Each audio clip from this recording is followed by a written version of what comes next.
Okay, we are back. Let's get this ball rolling. We've got a lot to cover. We've got the player setup, we've got basic enemies, we've got objectives, resources, portals, status effects, a new mic for recording. We've got everything. Let's do this. Kicking things off, we have the first playable character. I don't have a name for them yet, but I'm still workshopping that, so we will tag them as Fred for now. It's never gonna change from Fred! Who said that? Anyway, I want to theme each class after a sort of concept of power, and for early classes, I'll base them off of elemental forces. So, fire, water, wind, earth, all that stuff. In Fred's case, they will be a fire-based class.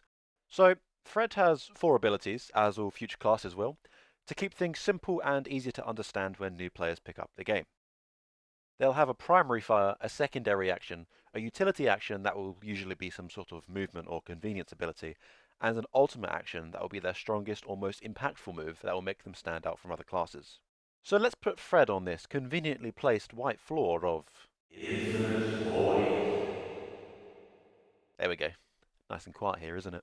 And slap a punching bag in front of them too. They're about to have a workout. So what you can see here is a basic UI, nothing special, a few bits here and there. In the bottom left corner, we've got the current character's HP. When it falls to 0, the character is defeated, yada yada, you know how health works. And if you lose all your health, it's game over and you have to start again. Very sad, but also skill issue. In the top right corner, there's a timer. Now, this is useful for players to tell how long their runs last at the end of the game, but also how long the current run has lasted so far. But it also helps me out when I'm working on game balance because I don't want the player taking too long on a small part of the game. For example, one level taking 45 minutes. I mean, hey, you can take that long if you want, no rush, but also there's more to the game than the first level.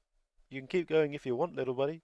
Top left corner has an objective window, which is where the player can look to see any objectives they need to complete in a level. Chances are it will mostly be the fill seal with Erebane objective, but you never know. And along with the objective is the seal's current charge. I'll have more on the seal and Erebane descriptions in a minute.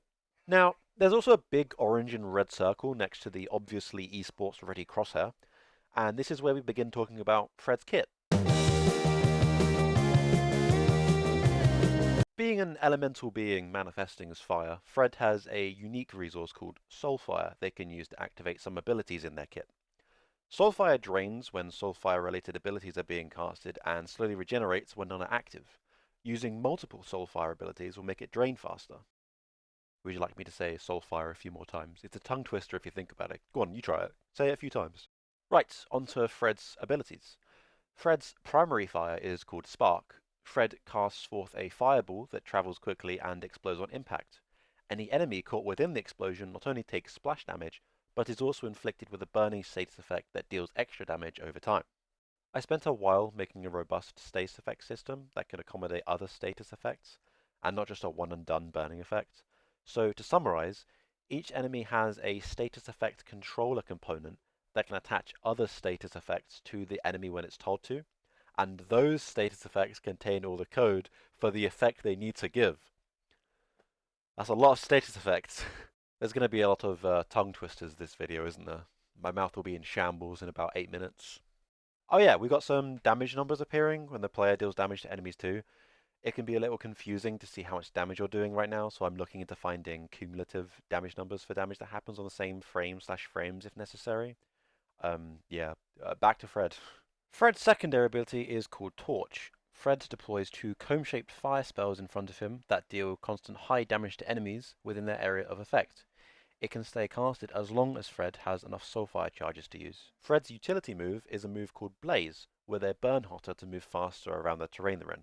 It's a very complex mechanic to make and took me a very long time because I had to implement this while also considering the ramifications of the computer processing the mathematics for the character to perform this maneuver at a scale that didn't hog all the PC resources from other aspects of the game. And Blaze is also a soulfire ability, meaning they can only use it when they have soulfire in reserve to use up.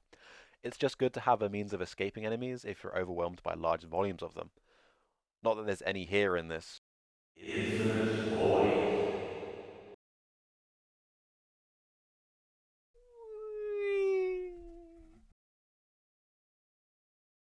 Finally, Fred has an ultimate ability called Scorch. This is where Fred burns even hotter, turning blue, enabling free flight and pausing soulfire consumption, meaning you can use all soulfire abilities without draining the soulfire meter. After a while, they return to normal and the ability goes on a cooldown. It's not implemented yet, but Fred's abilities will also be enhanced, and enemies too close to Fred will also start taking burn damage while Scorch is active. So look forward to that being done in the next update. We'll use Fred to showcase the rest of the initial update, so good job, buddy. You've been promoted to tour guide.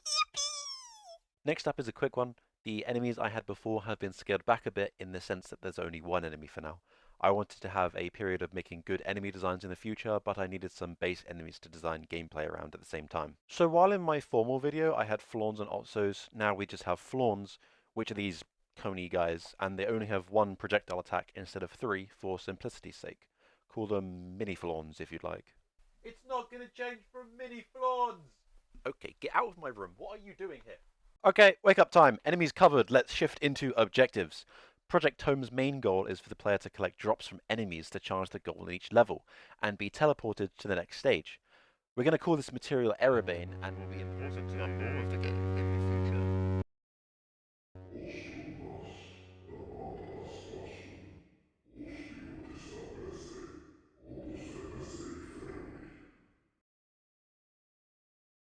So this little placeholding PC ruiner is the Erebane the player needs to pick up, and this structure here is the Helmy's seal for each level the player is required to find and charge.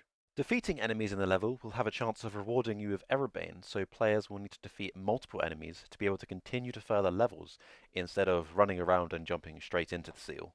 This is where the objective percentage is useful.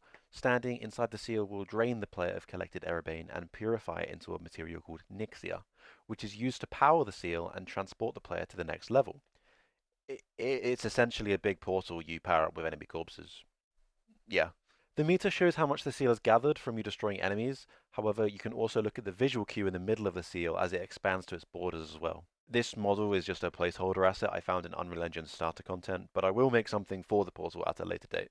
I could just tell there's going to be a couple updates that will just be the great graphic saga where I'm making models for everything.